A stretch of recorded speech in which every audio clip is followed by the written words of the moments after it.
working outside. Just a beautiful fall evening. And if you don't have to sand indoors, why would you? Get all that dust inside and breathe it all in.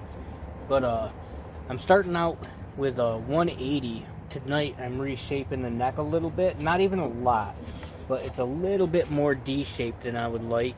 And it's a little thicker than I'd like. So probably taking only 1/8 of an inch off. And starting out with 180 to do a little reshaping. And then I'll be going to 240 to smooth out all the sanding imperfections. And from there I will go to 400 and then even 600, which is probably unnecessary, but I'll do it anyway.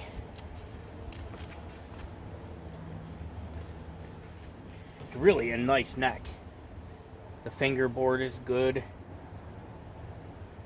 The neck is straight, really nice. Surprising for the price point. And I like doing everything when I'm doing this kind of work by hand as much as I can, instead of bringing out a sander and sanding it down. I just like to feel the shape and feel what I'm doing as I work.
Actually, I hit that 240 first.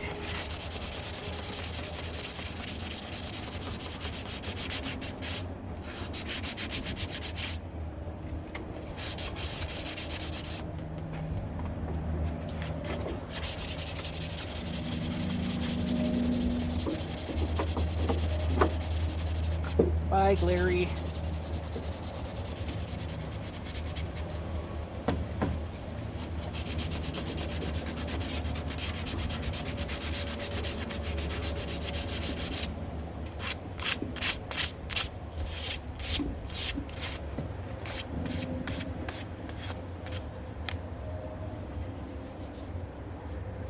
And as you can see, the Glary logo is gone.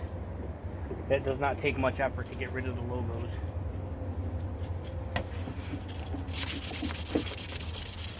It's basically just a little bit of lacquer you have to sand off.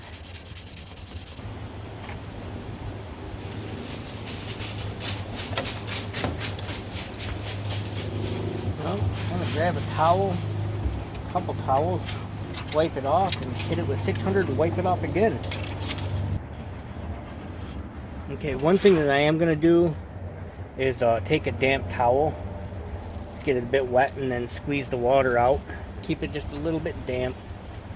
And I'm going to wipe down the whole neck. And what that's going to do is, well, clean the dust off for starters, but more importantly, it's going to raise the grain.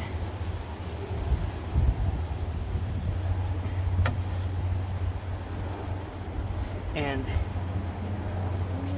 what that means is the more open, the softer grain in the wood will absorb the water, and as it does, like a sponge, it will open up a bit. And then when you sand it down, you get a really smooth result because you're knocking all that raised grain right down, make it slick as glass.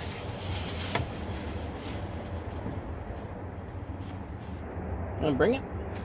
I'm gonna let that sit for a few minutes. Thin layer of water that's on it, and you can feel, well, you can't, I can feel some of the bumpiness from the grain raising up. Down quite a bit. I'm gonna hit it with 400 one more time and then 600, and then clean it up and see how I like it. Well, it's looking pretty good, feeling phenomenal. It really is smooth, smooth, smooth.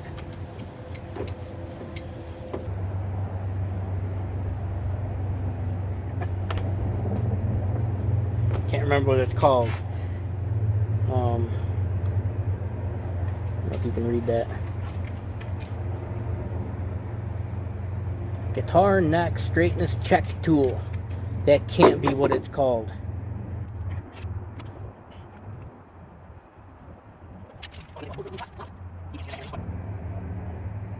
It is quite remarkably straight. Unreal. This guitar is going to take far less work than I anticipated to make good. So I guess I am going to get out the fret rocker. So basically, really quick, you just take this and rock it on 3 frets, and if it rocks a little bit, you find which fret is making it rock, which one's high, and then you mark that fret. And this one is high.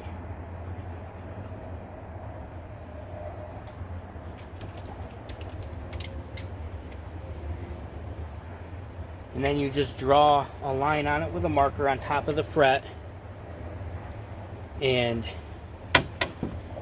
take your fret leveler, really square sanding bar, and then you just gently sand it until the line is gone. As I get up here, it's looking like I might just have to level the entire.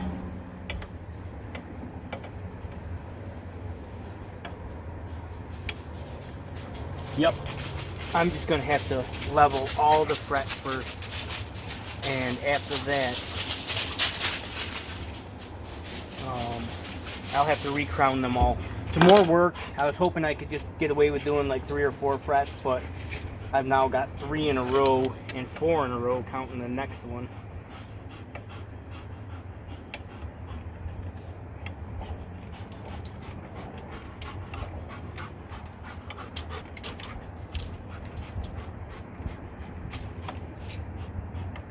Yeah, this is the first good one I've gotten. So yep, got to redo them all. That'll be a project. Well, I'm going to start it tonight. Okay, now that I'm back inside and standing directly in the light, but you can still see. I'm going to show you how I've been cutting that tape over the frets. So I don't like taking the knife and scoring right along the fret, because I'm always worried I'm going to hit the fretboard. And I don't have an X-Acto knife either. This knife is kind of clunky to use.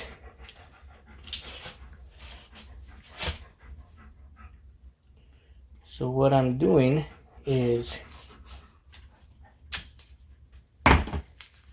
taping my fret guard onto my fretboard.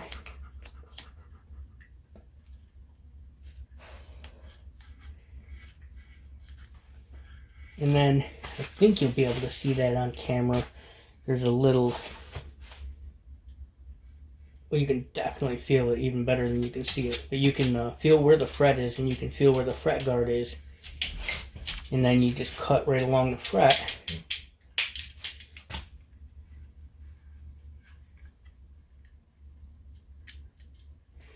And because the fret guard's on there, you can't cut your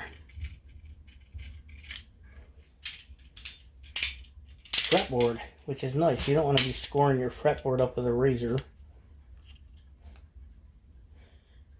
And then because it's painter's tape, you just peel this right off. And bam.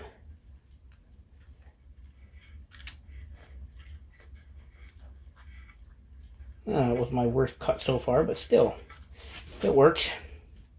Trying to keep out of your way so while I'm cutting, so it's kind of trickier. But that's what I'm doing.